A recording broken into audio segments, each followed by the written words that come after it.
आदाब अर्ज़।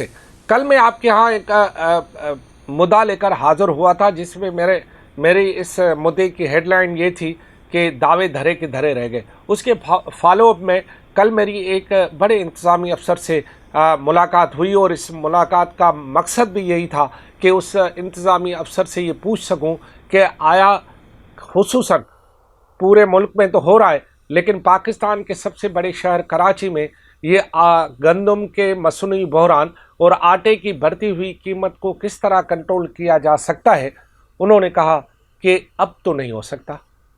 मैंने कहा ऐसा कैसा? मैंने कहा चलो आप ऐसा कर लो भला कि आप समझते हो कि अगर आटे गंदम की मसनूई शार्टेज हो रही है और आटे की कीमतें बढ़ती जा रही हैं, तो आप आटे की हकीकी कीमत क्यों नहीं मुकर्रर करते? आप जाके नोटिस बोर्ड लगा देते कि आटा जो है वो 140 रुपये फ़ी किलो मिलेगा, जबकि वो मार्केट में 160 रुपये मिल रहा है, 170 रुपये मिल रहा है। आप उसकी हकीकी कीमत क्यों नहीं मुतय्यन कर दें? तो उन्होंने कहा कि अगर हम हकीकी कीमत मुतय्यन कर दें तो फिर लोग हमें गालियां देंगे कि आप मिलर से और जो है जो ज़ख़ीरा अंदोज़ हैं उनसे मिलकर जो है आपने उनसे पैसे पकड़ लिए और अब आपने महंगे दामों खुद ही रेट जो है मुकर्रर कर दिए।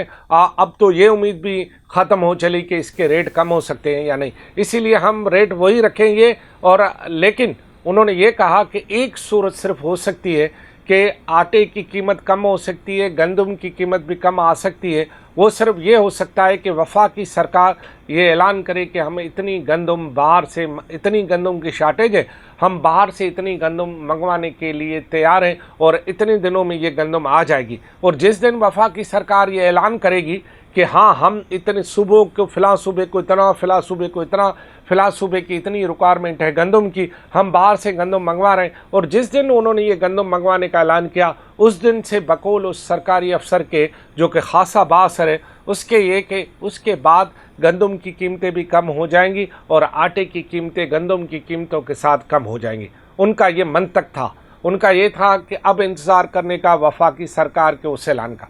अब वफाकी सरकार वो ऐलान हफ्ते में करे, वो ऐलान 15 दिन में करे या 1 माह में करे, वो है वफाकी सरकार।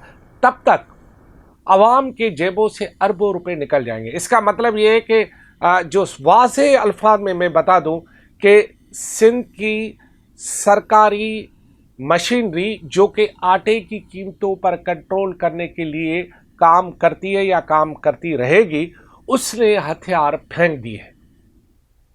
ये वो जंग है जो कि लड़ी ही नहीं गई और हथियार पहले ही फेंक दिए। अब इंतज़ार है किसी खलाई मखलूक का, यानी किसी मोजज़े का, और वो मोजज़ा करने का इंतज़ार है वफाकी सरकार का। और वफाकी सरकार जब कोई मोजज़ा करेगी तब सिंध की सरकार में वो इंतज़ामी अफसरान जो कि इस मंतक को लिए बैठे हैं कि जो भी हमने इंतज़ाम किए इसके बावजूद आटे की कीमत कम नहीं हो रही है, अब वफाकी सरकार जब उनके ख्वाहिश के मुताबिक या उनकी ज़रूरत के मुताबिक अब वो ऐलान करेगी, ऐलान के बाद जब गंदम का आर्डर दिया जाएगा तब गंदम की यहाँ की मकामी कीमत कम होगी और फिर आटे की कीमत भी कम होगी। इसका मतलब है अब इन्होंने कुछ नहीं करना, इन्होंने जो तीर मारने थे वो मार लिए। अब ये ज़बानी खर्च हो सकता है, बयानात आ सकते हैं, मीटिंगें हो सकती हैं, किसी को बुला के तंबीह की जा सकती है, किसी को तड़ी भी लगाई जा सकती है, किसी पर जुर्माना भी आयद किया जा सकता है, किसी को उठवा भी लिया जा सकता है, लेकिन ना गंदम की कीमत कम होगी ना उसके हिसाब से आटे की कीमत कम होगी। यार अजीब बात है, जिस इंतज़ामिया ने अभी से हथियार फेंक दिए हैं वो इंतज़ामिया आपके लिए हथियार उठाकर ज़ख़ीरा अंदोज़ों से, मिलर से, नफ़ाखोरों से और जो है उन दुकानदारों से जो कि एक के बजाय दुगनी कीमत ले रहे हैं, उससे क्या आपके लिए लड़ेंगे।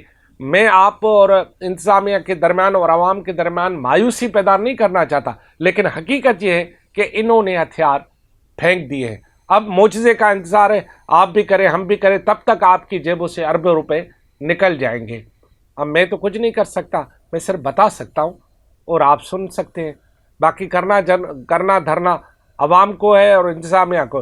हम फ़कीर बड़ी हाज़िरी दे रहे हैं। खुदा हाफ़िज़।